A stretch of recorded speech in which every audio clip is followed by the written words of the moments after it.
नमस्कार दोस्तों। आज की कहानी एक पारिवारिक शिक्षावर्धक कहानी है। अखबार वाला कब से दरवाजे की घंटी बजाए जा रहा था और लगातार घंटी बजाने से जब तंदा टूटी सुरेंद्र जी की, दरवाज़ा खोलने पे अखबार वाला सामने खड़ा था और उसने अचानक ही सवाल कर दिया, 10 साल हो गए आपके यहाँ अखबार देते हुए और 10 साल देख रहा हूँ, 10 साल से क्यों यूं ही अकेले ज़िंदगी काट रहे हैं? अखबार वाले ने पूछा। उसने कहा, सुरेंद्र जी ने, मेरी ज़िंदगी की यही सज़ा है। शायद ये मेरे कर्मों का ही फल है कि अब मैं बची हुई ज़िंदगी अकेले ही काटूंगा और जब तक जीवन शेष है इसे अकेले ही मैं काटूंगा। अखबार वाले का रोज का आना जाना था सुरेंद्र जी के यहाँ। पिछले 10 साल से वो अखबार दे रहा था। थोड़ी बहुत बातें भी सुरेंद्र जी उससे कर लेते थे। इसी बात पे अखबार वाले ने पूछा, आखिर ऐसा कौन सा काम आपने कर दिया? क्यों क्यों आपके बेटे बहू ने भी आपको यूं ही अकेला छोड़ दिया? क्या कोई व्यक्ति ऐसा नहीं है जो आपके साथ हो? ऐसा क्या कर दिया आपने?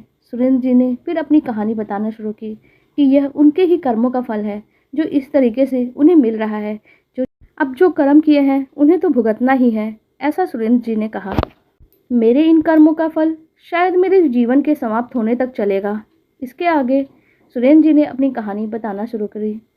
उसने बताना शुरू की, पापा आपको पैसे चाहिए था ना, मैं भिजवा दूंगा, पर भगवान के लिए रोज रोज फ़ोन करके परेशान करना बंद करो।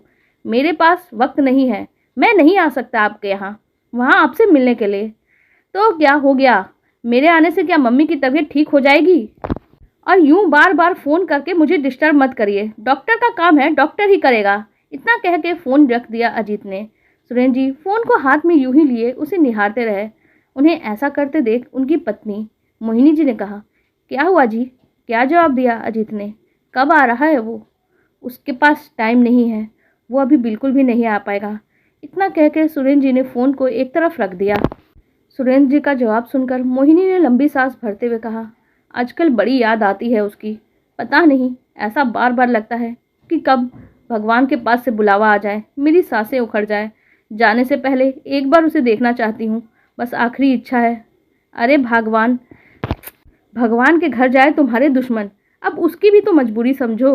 उसे यूं बार बार छुट्टी नहीं मिल सकती और जब तुम याद करो वो आ जाए, ऐसा नहीं हो सकता। 10 परेशानियां होती हैं बाहर, बॉस छुट्टी दे भी दे तो बच्चों की पढ़ाई लिखाई होती है। एकदम से सब कुछ छोड़कर वो यहाँ नहीं आ सकता। मैं हूं ना तुम्हारे लिए। सुरेंद्र जी मोहिनी को समझाते हुए बोले। यह सुनकर मोहिनी जी ने उनकी तरफ देखा और कहा, आप और मेरे लिए?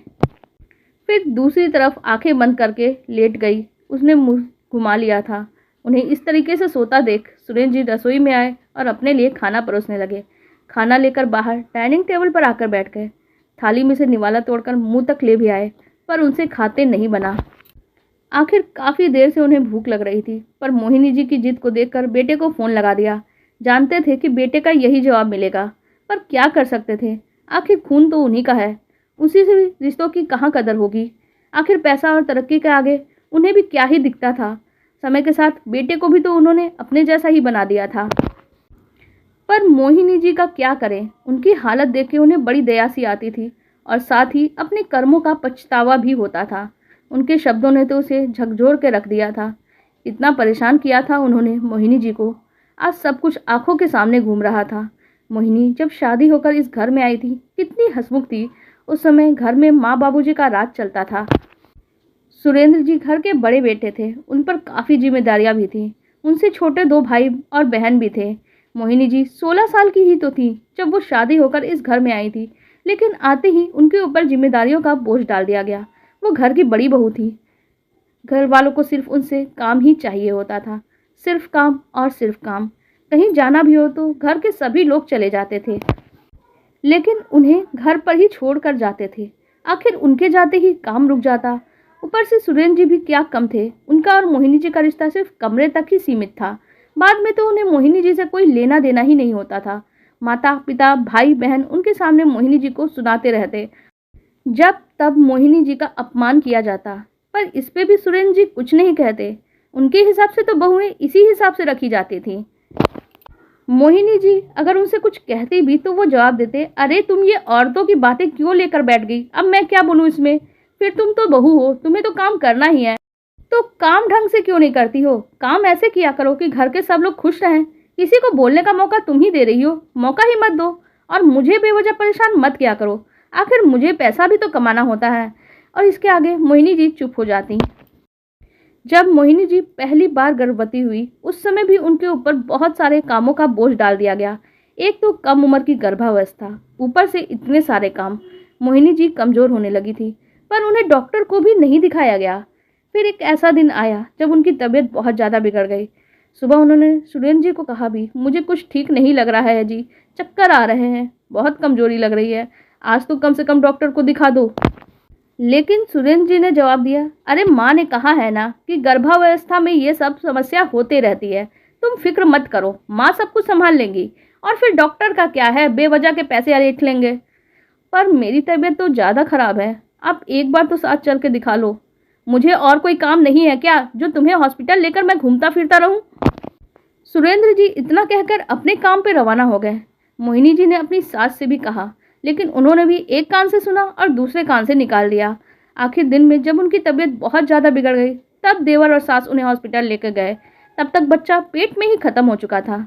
तब मोहिनी जी के माता पिता और परिवार वालों को ये बात पता चली और उन्होंने घर आके काफ़ी हंगामा खड़ा कर दिया।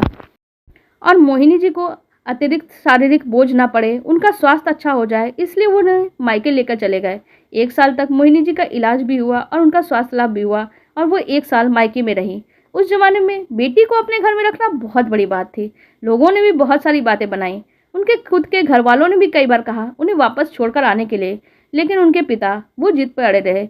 इधर सुरेंद्र जी और उसके परिवार वालों ने अपने टेक के चलते उन्हें वापस लेकर नहीं आ रहे थे, और वो एक ही राग आलाप रहे थे, जैसे गई थी वैसे ही आ जाएगी, हमारी इज्जत नहीं घट रही है, इज्जत तो उन लोगों की घट रही है। लेकिन असली समस्या तब शुरू हुई जब सुरेंद्र जी के छोटे भाई की सगाई भी नहीं हो पा रही थी। लड़की वालों को जब ये पता चल रहा था कि बड़ी बहू के साथ कितना बुरा व्यवहार किया गया, तो कोई भी अपनी बेटी देने के लिए तैयार नहीं हो रहा था। इधर सुरेंद्र जी और उसके परिवार वालों की तो मजबूरी थी मोहिनी जी को वापस लेकर आना, इसलिए 5 पंचों को बैठाकर मोहिनी जी को वापस ले आया गया। तब जाके देवर की सगाई पक्की हुई। इधर नई बहू का आना हुआ, उधर मोहिनी जी के पिता का देहांत हो गया। सुरेंद्र जी को तो उन्हें बाहर ही बाहर उनके मायके छोड़कर आ गए। जब 15 दिन पूरे हो गए, तब उनका भाई उन्हें ससुराल छोड़कर चला गया। बाकी ससुराल का कोई भी व्यक्ति उनके घर नहीं आया। उनके पिता का देहांत क्या हुआ, उसके साथ वैसा ही पुराना जैसा व्यवहार शुरू हो गया।